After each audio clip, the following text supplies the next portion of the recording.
সামনেই টি-20 বিশ্বকাপ। এর আগেই সুখবর পেল টাইগার ক্রিকেটাররা। জিম্বাবুয়ে সিরিজে বল ও ব্যাট হাতে আলো ছড়িয়ে সদ্য প্রকাশিত আইসিসি টি-20 র্যাঙ্কিংয়ে এগিয়েছেন তাসকিন আহমেদ, তাওহিদ হৃদয়, শেখ মেহেদী হাসান ও মাহমুদুল্লাহ রিয়াদ।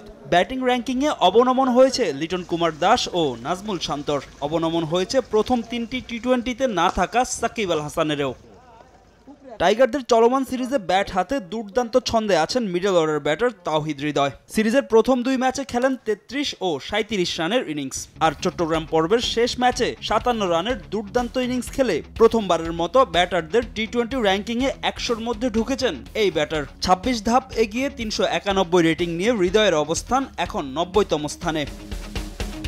ব্যাটিং র্যাঙ্কিংয়ে এগিয়েছেন মাহমুদুল্লাহ রিয়াদও। 2 ধাপ এগিয়ে 81তম স্থানে আছেন টাইগারদের সিনিয়র ক্যাম্পেইনার। এদিকে জিম্বাবুয়ে সিরিজে বাজে পারফরমেন্সের জন্য র্যাঙ্কিংয়ে অবনমন হয়েছে লিটন কুমার দাস ও অধিনায়ক নাজমুল হোসেন শান্তর। 2 ধাপ করে পিছিয়েছেন তারা। আর কোনো ম্যাচ না খেলেই পিছিয়েছেন সাকিব আল হাসান।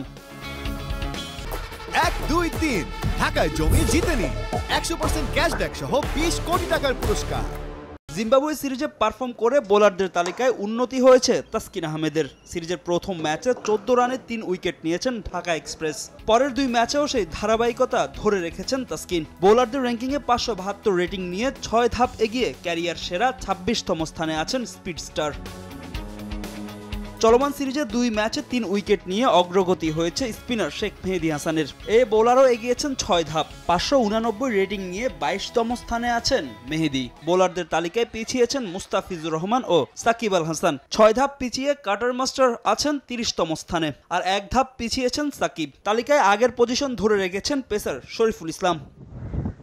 ফাহিম ইসলাম, সময় সংবাদ।